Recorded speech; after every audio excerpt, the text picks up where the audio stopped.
वैज्ञानिक कहते हैं, चार्ल्स डार्विन और उनके अनुयायी, कि बंदर से आदमी बना है। और बनने में सबसे बड़ा कारण क्या था, सबसे बड़ा राज क्या था? क्योंकि बंदर तो चारों हाथ पैर से चलता है, आदमी दो पैर पर खड़ा हो गया। आदमी का खड़ा हो जाना दो पैर पर विकास में सबसे बड़ा चरण सिद्ध हुआ। दो पैर पर खड़े हो जाने के कारण ही आदमी और बंदर में जमीन आसमान का अंतर हो गया। कहां बंदर और कहां आदमी। आज तो कोई कहता भी है कि बंदर से आदमी पैदा हुआ तो तुम्हें अपमानजनक मालूम होता है, लेकिन क्रांति घटी सिर्फ छोटी सी बात से कि आदमी का शरीर सीधा खड़ा हो गया। सीधा खड़े होने से बहुत से फर्क पड़ गए। सबसे बड़ा फर्क तो यह पड़ा कि जब जानवर, कोई भी जानवर चारों हाथ पैर से चलता है तो उसके मस्तिष्क में खून की मात्रा ज्यादा पहुंचती है। इसलिए खून की अधिक मात्रा पहुंचने के कारण सूक्ष्म तंतु विकसित नहीं हो पाते। खून के बहाव के कारण टूट जाते, बनते भी हैं तो टूट जाते। और तंतु बहुत सूक्ष्म है मस्तिष्क के। तुम्हारे इस छोटे से सिर में 7 करोड़ तंतु हैं, बड़े बारीक हैं, इतने बारीक हैं कि तुम्हारा बाल भी इतना बारीक नहीं। वैज्ञानिक कहते हैं कि अगर मस्तिष्क के तंतुओं को एक के ऊपर एक, एक के ऊपर एक रखा जाए तो 1000 तंतुओं को रखने से तुम्हारे बाल की मोटाई के बराबर तंतु बनेगा। इतने सूक्ष्म तंतुओं को जरा ही खून की गति ज्यादा हुई कि वो टूट जाते। उनके टूट जाने से मस्तिष्क विकसित नहीं हो पाया जानवरों का। आदमी खड़ा हो गया दो पैर से। इसका परिणाम सबसे बड़ा तो यह हुआ कि गुरुत्वाकर्षण के विपरीत होने के कारण उसके सिर तक खून कम पहुंचने लगा। स्वभाव था, क्योंकि गुरुत्वाकर्षण नीचे की तरफ खींचता है वस्तुओं को, खून को भी नीचे की तरफ खींचता है। मस्तिष्क की तरफ खून कम जाने लगा। इसलिए तो तुम बिना तकिए के रात में सो नहीं सकते। अगर बिना तकिए के सोओगे तो जागे ही रहोगे, क्योंकि खून इतना पहुंचता रहेगा मस्तिष्क में कि वो तुम्हें सोने नहीं देगा, जगाए रखेगा, तंतुओं में हलबड़ी मचाए रखेगा। इसलिए तकिया चाहिए। तकिया तुम्हारे सिर को ऊंचा कर देता है, शरीर को सिर से नीचा कर देता है। खून कम पहुंचता है। खून कम पहुंचता है, तुम आराम से सो पाते हो। इसलिए मैं शीर्षासन के पक्ष में नहीं हूं, क्योंकि शीर्षासन मस्तिष्क को निश्चित नुकसान पहुंचाता है। और मैंने अभी तक एक ऐसा शीर्षासन करने वाला व्यक्ति नहीं देखा जिसमें कोई प्रतिभा हो। बुद्धू बहुत तरह के देखे। खोपड़ी के बल खड़े हुए लोग बुद्धू ही हो सकते हैं। पहले तो बुद्धू होने ही चाहिए, तब वो खोपड़ी के बल खड़े होंगे। दूसरा, फिर खोपड़ी के बल खड़े होने से और बुद्धूपन पैदा होगा। और जितनी ज्यादा देर खड़े होंगे उतने बुद्धू होंगे। हां, ये बात जरूर है कि उनमें पशुओं जैसा बल आ सकता है, क्योंकि मस्तिष्क की प्रतिभा के तंतु तो टूट जाएंगे, तो लट्ठी लट्ठ बचेगा, बुद्धि तो गई। तो हो सकता है शरीर के लिए तो स्वास्थ्यप्रद हो, लेकिन मस्तिष्क के लिए तो हानिप्रद है। और ये तो पक्की बात है, बंदर से जूझ के देख लो तो पता चल जाएगा। एक बंदर पर्याप्त है तुम्हारे बड़े से बड़े पहलवान को भी ठंडा कर देने के लिए। विवेकानंद के पीछे एक बंदर पड़ गया था। बंदर भी अजीब होते हैं, कुछ जानवरों में खूबी होती, बंदर और कुत्तों में खासकर, कि वर्दीधारियों के खिलाफ होते। पुलिस वाला हो, पोस्टमैन हो, सन्यासी हो, वर्दी वाला दिखा कि कुत्ते भौंके कि बंदर नाराज हुआ। विवेकानंद चले जा रहे होंगे अपना लठ लिए, वर्दीधारी एक बंदर उनके पीछे हो लिया, उन्हें डरवाने लगा। विवेकानंद घबराए, यूं तो बहादुर आदमी थे, डंडा लिए और अकड़ के चले जा रहे। वो डंडा और अकड़ आदमियों को प्रभावित करे भला, बंदरों को नाराज कर देती। एक बंदर पीछे हो लिया, वो डरवाने लगा। विवेकानंद को घबराहट लगी, एकांत था, यूं तो ब्रह्मज्ञानी थे कि सब संसार माया, मगर ये बंदर। बहुत मन में दोहराया, ब्रह्म सत्य, जगन माया, मगर ये बंदर।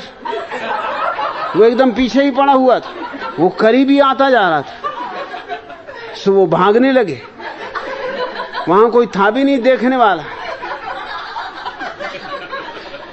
भागे तो बंदर को और मजा आ गया, तो बंदर भी भागने लगा।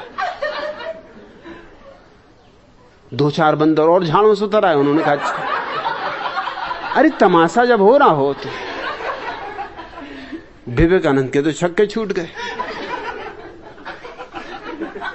रास्ता लंबा, पहाड़ी का रास्ता, हिमालय की यात्रा पर गए थे। ये नहीं सोचा था कि ये झंझट होगी।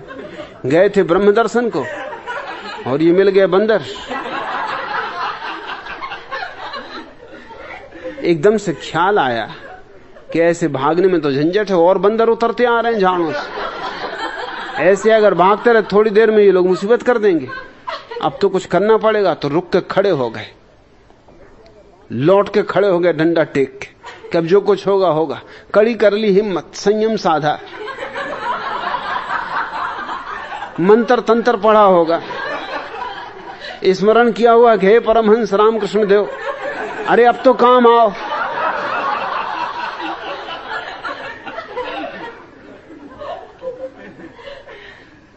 ये दुष्ट बंदर और अपने वाले लाल मुंह वाले, काले मुंह बंदर होते तो भी ठीक था कि रावण के भक्त, चलो कोई बात नहीं, मगर अपने वाले राम जी के सेवक, हनुमान जी के वंशज, ये इस तरह की हरकत कर रहे हैं। कलयुग बिल्कुल निश्चित आ गया है। मगर वो खड़े हुए डंडा टेक के, तो बंदर भी रुक गए। बंदर होते नकलची, उन्होंने देखा ये आदमी रुक गए, वो भी रुक गए। तब जरा विवेकानंद की हिम्मत बढ़ी।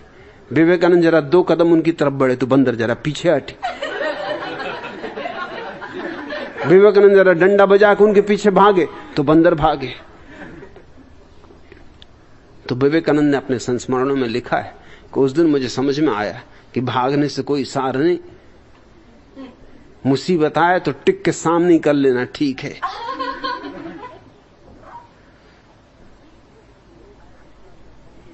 मुसीबत की चुनौती स्वीकार कर लेना ठीक है। चार्ल्स डार्विन और उनके अनुयायी कहते हैं कि मनुष्य विकसित हुआ क्योंकि खड़ा हुआ शरीर की दृष्टि से। एक तो मस्तिष्क को खून कम मिला, उससे सूक्ष्म तंतु विकसित हुए। दूसरा, उसके 2 हाथ मुक्त हो गए चलने के काम से। उन्हीं 2 हाथों से सारी संस्कृति विकसित हुई। फिर आदमी को 2 हाथ मुक्त हो गए तो कुछ भी करने की सुविधा हो गई। चित्र बनाए, मूर्ति बनाए, मकान बनाए, जयराम जी करे, हाथ मिलाए, गले मिले। सारी संस्कृति, सारी सभ्यता उन 2 हाथों का खेल है। अब वो चलने में उलझे रहते तो ये विकास नहीं हो सकता था। फिर विकास होते होते बात बढ़ती चली गई। विज्ञान खोजा, यंत्र बने, आदमी के हाथ खाली थे, उनके लिए काम चाहिए था। तो मनुष्य का सारा विकास शरीर के सीधे खड़े होने से। लेकिन उपनिषद के ऋषि कहते हैं अगर शरीर के सीधे खड़े होने से इतना विकास हुआ तो जिस दिन तुम्हारी चेतना भी सीधी खड़ी हो जाएगी उस दिन कितना विकास न होगा। यह सूत्र बड़ा प्यारा है। सा यदा बलि भवति अथोत्थाता भवति।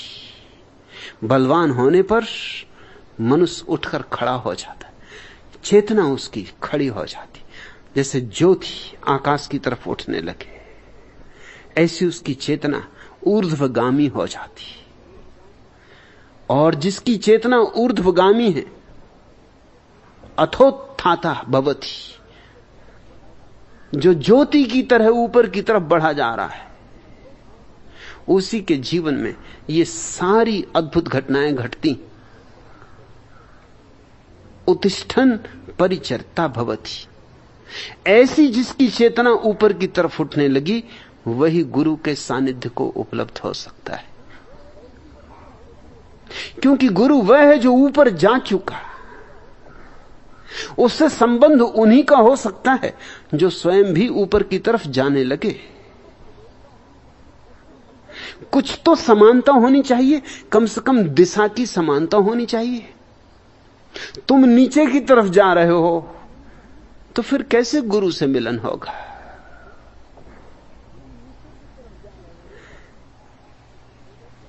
उठने पर वह गुरु की सेवा करता है। यह सेवा शब्द तुम्हें किसी भ्रांति में न डाल दे, ये जरा ख्याल रखना। उत्तिष्ठन् परिचरता भवति, इस देश में हमने सेवा के बड़े और अर्थ लिए थे। जब से ईसाईयत देश में आई, तब से सेवा का अर्थ बिल्कुल विकृत हो गया। सेवा का जो सौंदर्य था वही नष्ट हो गया। सेवा बड़ी और ही चीज हो गई। इसलिए अच्छा हो कि दो शब्दों का प्रयोग अलग अलग करो, परिचर्या और सेवा। परिचरता भवति, वो गुरु की सेवा में संलग्न हो सकता है जिसकी चेतना उठ के खड़ी हो गई। हम इस देश में सेवा उनकी करते थे जो हमसे ऊपर है। ईसाईयत ने सेवा का एक नया रूप इस देश में प्रवेश करवाया। सेवा उनकी करनी जो हमसे नीचे। सेवा करनी है दरिद्र की, दीन की, बीमार की, दुखी की। सेवा करनी है कोढ़ी की, सेवा करनी है कैंसर के मरीज की, सेवा करनी है अनाथों की, विधवाओं की, वृद्धों की। कुछ बुराई नहीं इस सेवा में, लेकिन यह सेवा सामाजिक घटना है। यह सेवा धार्मिक घटना नहीं है। इसलिए मैं कलकत्ता की मदर टेरेसा को कोई धार्मिक व्यक्ति नहीं मानता। धर्म से क्या लेना देना है? सामाजिक सेवा है, अच्छा काम है। ठीक है, किसी अनाथ बच्चे को पाल लेना बुरा काम तो निश्चित ही नहीं, अच्छा काम है। लेकिन इससे कुछ धर्म नहीं होने वाला है। धर्म तो तब घटता है जब तुम उसके चरण पकड़ते हो जो तुमसे ऊपर है। जो तुमसे नीचे उसके चरण पकड़ोगे, इससे तो अहंकार ही बढ़ेगा। जब तुमसे जो ऊपर है उसके चरण पकड़ोगे तो अहंकार गिरेगा। जो तुमसे ऊपर है वही तुम्हें ऊपर की तरफ ले जा सकता है। इसको परिचर्या कहें हम। छांदोग्य कहता है उत्तिष्ठन् परिचरता भवति, जिसकी चेतना उठ के खड़ी हो गई वो गुरु की सेवा करता है। गुरु की सेवा तो हम सिर्फ इस देश में गुरु की करते थे और किसी की नहीं। सेवा गुरु की ही हो सकती है। गुरु शब्द का अर्थ होता है अंधकार को मिटाने वाला। सेवा उसकी ही करनी है जिसका अंधकार मिट गया हो, ताकि हमारा अंधकार मिट सके। अरे उस दिए के करीब आओ जो जल चुका है, ताकि तुम्हारी बुझी ज्योति, तुम्हारा बुझा दिया, तुम्हारी बुझी बाती भी सुलग उठे। सेवा करने से वह गुरु के पास बैठने योग्य बनता है। क्या लाभ होगा गुरु की सेवा का?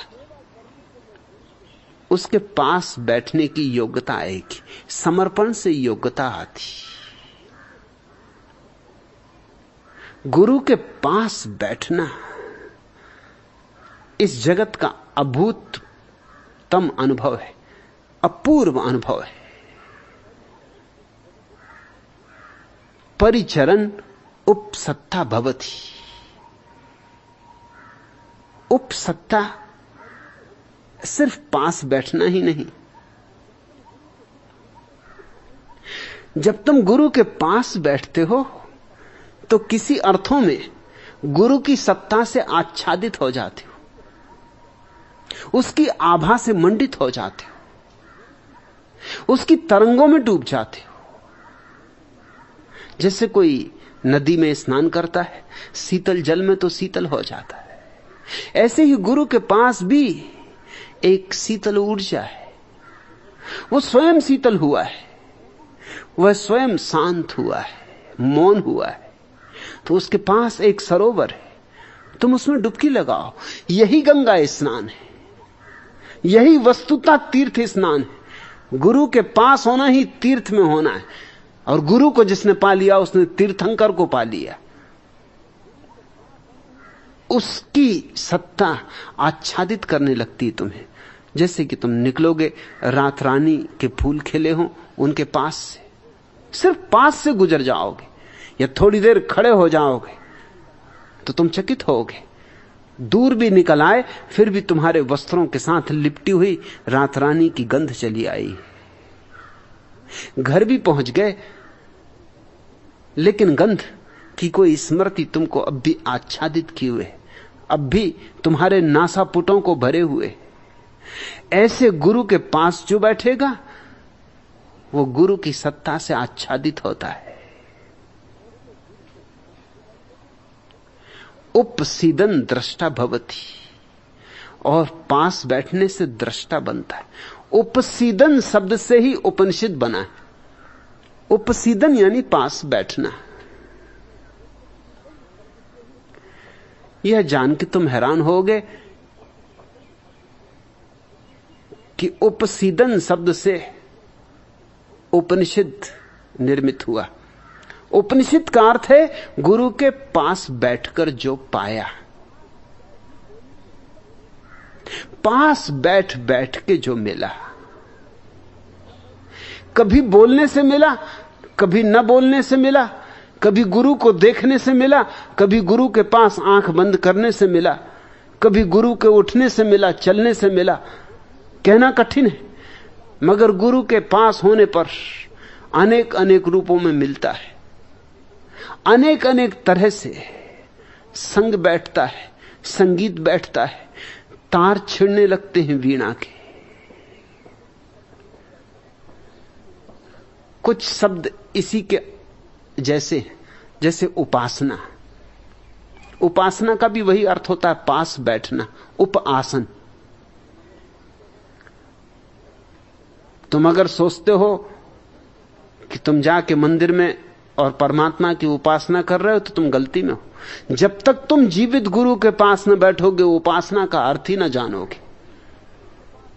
वहां तो पत्थर की मूर्ति है, उसके पास बैठ बैठ के तुम भी पत्थर हो जाओगे। पत्थर हो ही गए हो। इस देश में जितने पाषाण शायद कहीं और न होंगे, क्योंकि पत्थरों के पास बैठ के और होगा क्या? तुम भी पत्थर जैसे ही कठोर हो जाओगे।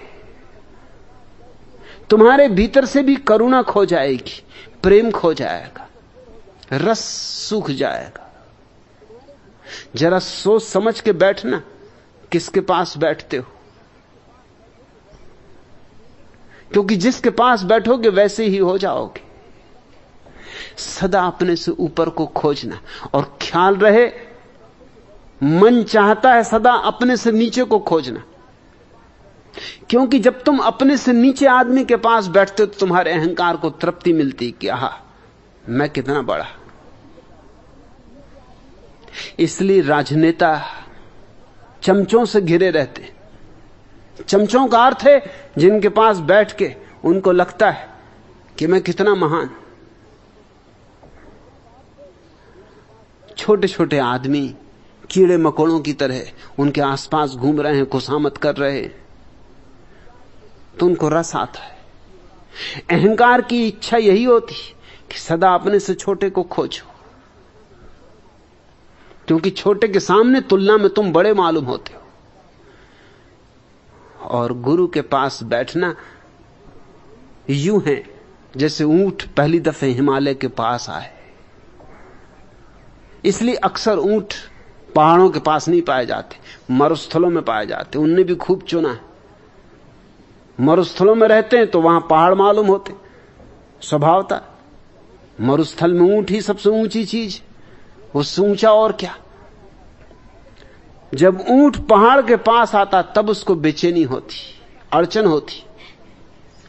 पहले तो वो कहता पहाड़ माड़ कुछ नहीं, सब कल्पना है, सब झूठ है। पहले तो इंकार करता है, खंडन करता है, विरोध करता है, क्योंकि उसके अहंकार को चोट लग रही। गुरु के पास आके भी अड़चन खड़ी होती, आके भी लोग चूक जाते।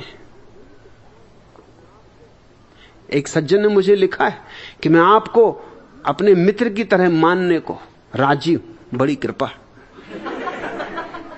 मुझे कोई अड़चन नहीं, यह भी मेरा सौभाग्य। मैं तो इसको भी सौभाग्य मानता हूं कि जब कोई मुझे अपना शत्रु भी मान लेता है, यह भी क्या कम, कुछ तो माना,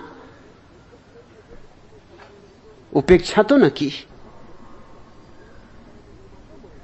चलो बड़ी कृपा कि मित्र की तरह मुझे मानने को तैयार हो, लेकिन चूक जाओगे, मुझे कुछ हर्ज न होगा, मगर तुम्हें हर्ज हो जाएगा, उपासना ना हो पाएगी। और मित्र ही मानना है तो कहीं भी मिल जाएंगे मित्र, इतने दूर आने की क्या जरूरत। मित्रों की कोई कमी, यार दोस्तों की कोई कमी। एक खोजो हजार मिलते, मत खोजो तो तुम्हें खोजते हुए चले आते। इतने दूर वो सज्जन कलकत्ता से यहां आए, बड़ा कष्ट किया। कलकत्ते में कोई मित्रों की कमी है?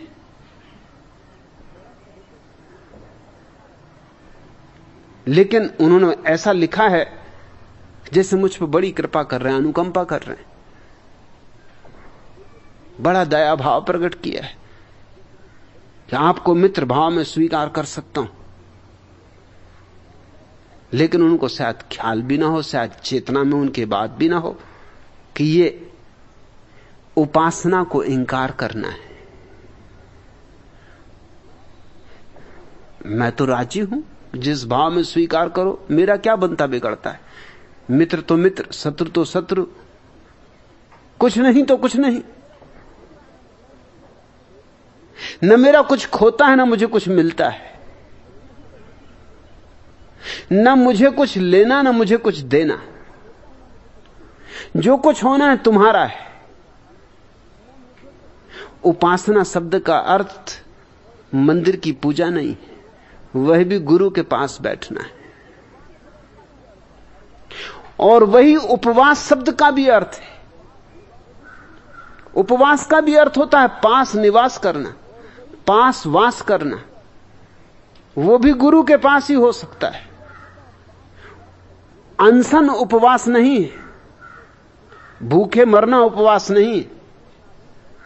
हां, गुरु के पास ऐसी तल्लीनता से बैठना कि न भूख याद रहे न प्यास याद रहे। भूख भूल जाए, प्यास भूल जाए, कुछ भी याद ना रहे, शरीर भी भूल जाए, यूं बैठने का नाम उपवास है। गुरु के पास यूं तल्लीन होकर बैठ जाना कि तुम मिट ही जाओ, उपासना है। और ऐसी उपासना में, ऐसे उपवास में जो सुन पड़ेगा, जो समझ आ जाएगा, जो किरण तुम्हारे प्राणों में उतर जाएगी, वही उपनिषद बन जाती। उपनिषद का अर्थ है पास बैठकर जो पाया। उत्तिष्ठन् परिचरता भवति, परिचरन् उपसत्ता भवति, उपसीदन् दृष्टा भवति। और जो पास बैठेगा उसे आंख मिलती, वो दृष्टा हो जाता है, उसे नजर मिलती देखने की, अपने को देखने की। और सब देखने की नजर तो तुम्हारे पास है, बस अपने को देखने की नजर नहीं। और सब तो तुम देख लेते हो, अपने से चूक जाते हो। गुरु के पास बैठने से दृष्टा बनता है, श्रोता बनता है। ये बहुमूल्य शब्द हैं। श्रोता का अर्थ इतने नहीं होता कि तुमने सुन लिया। सुनते तो सभी हैं, मगर सभी श्रोता नहीं होते। सुनते सभी हैं, सभी श्रावक नहीं होते। सुन तो कोई भी लेता जिसके पास कान है, लेकिन एक कान से गई बात तो दूसरे कान से निकल जाती। अगर तुम पुरुष हो तो एक कान से जाती, दूसरे कान से निकल जाती। अगर स्त्री हो तो दोनों कान से जाती और मुंह से निकल जाती, मगर निकल जाती, रुकती नहीं, अटकती नहीं, ठहरती नहीं। ठहर जाए, हृदय में उतर जाए। और हृदय में तभी उतर सकती है जब तर्क से न सुनी जाए, वितर्क से न सुनी जाए, विवाद से न सुनी जाए, जब संवाद घटित हो, जब संगीत बजे, जब शिष्य और गुरु के हृदय एक साथ धड़कते, जब उनके बीच कोई भेद नहीं रह जाता, जब अभेद सधता है, तब व्यक्ति श्रोता बनता, सुनता है, पहली बार सुनता है, देखता है, पहली बार देखता है।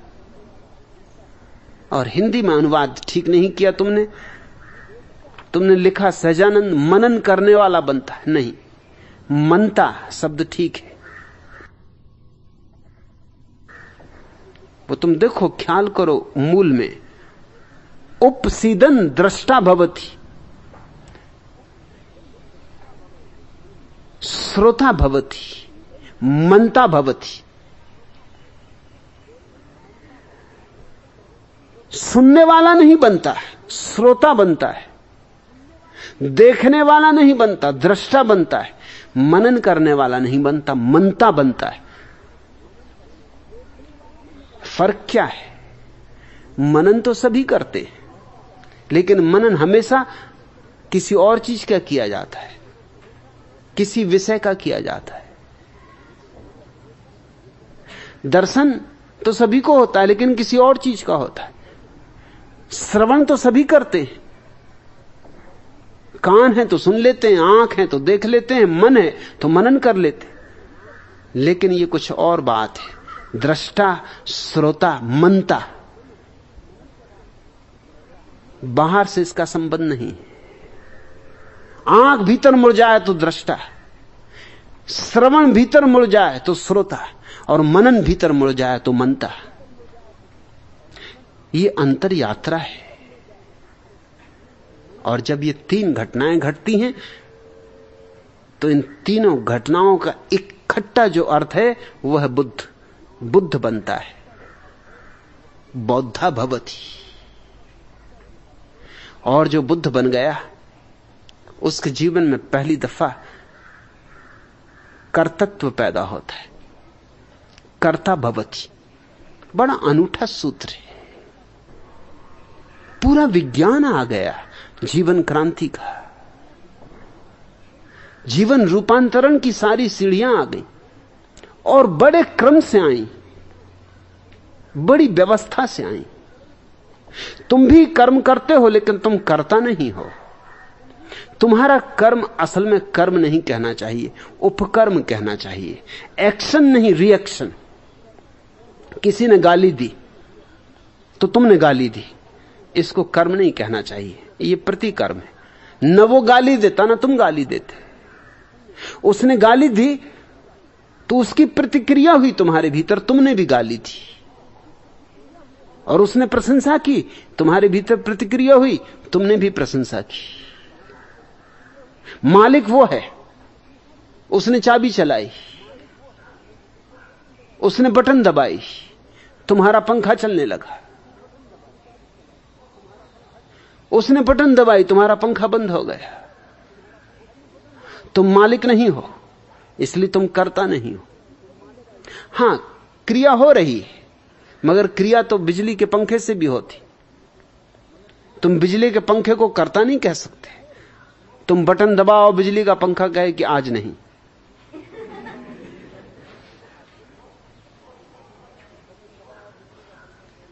आज तो छुट्टी का दिन है,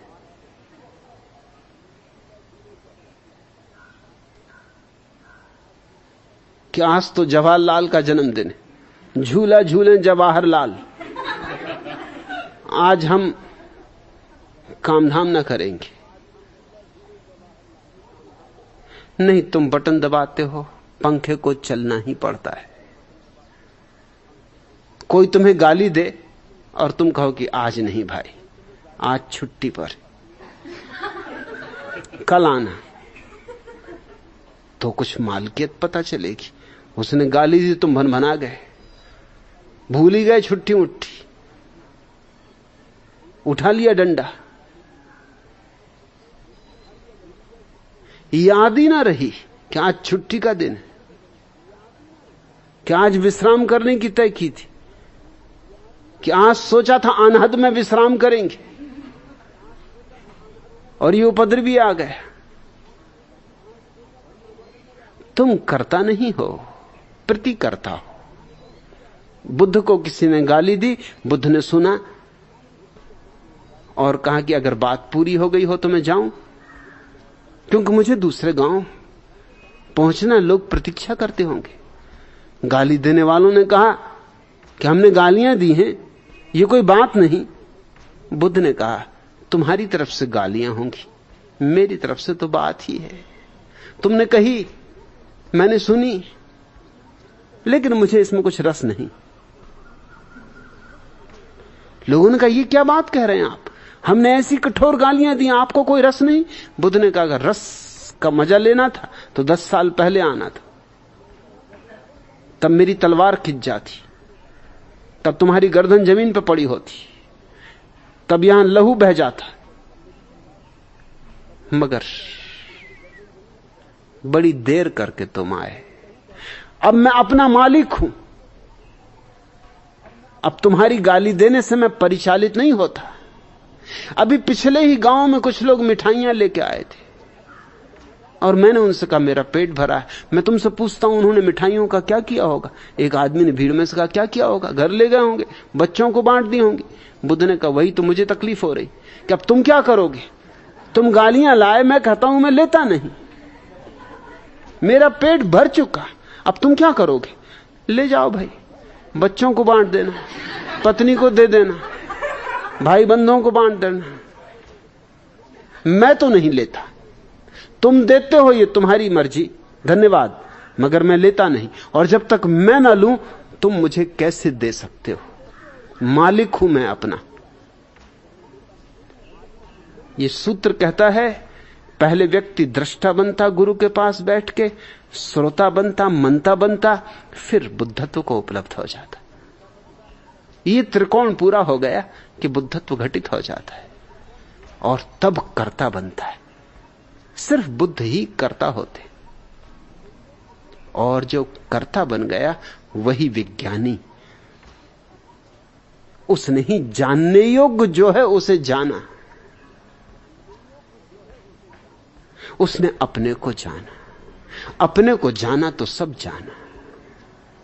सहजानंद, मैं तुम्हारी तकलीफ समझता हूं, तुम्हें यह सूत्र अजीब लगा क्योंकि विज्ञान के विरोध से शुरू होता है और विज्ञानी की प्रशंसा पर पूर्ण होता है।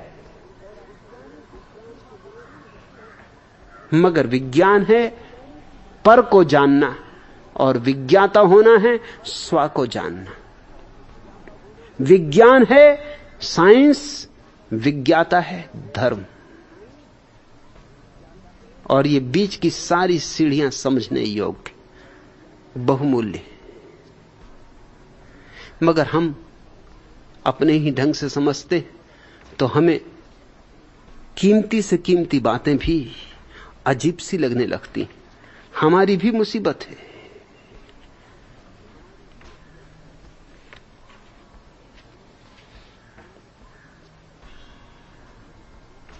सेठ चंदूलाल ने अपने मित्र ढब्बू जी से कहा, मेरे दांत में बहुत दर्द है। ढब्बू जी क्या करूं? ढब्बू जी ने कहा कुछ करने की जरूरत नहीं, मेरे भी दांत में एक बार ऐसा दर्द हुआ था। मैं अपने घर गया और मेरी पत्नी के एक चुंबन मात्र से ही सारा दर्द खत्म हो गया। इसलिए मेरी मानो और जैसा मैंने किया वैसा करो। सिर चंदूलाल बोले, बात तो बिल्कुल ठीक है, लेकिन क्या तुम्हारी पत्नी इस बात के लिए राजी हो जाएगी?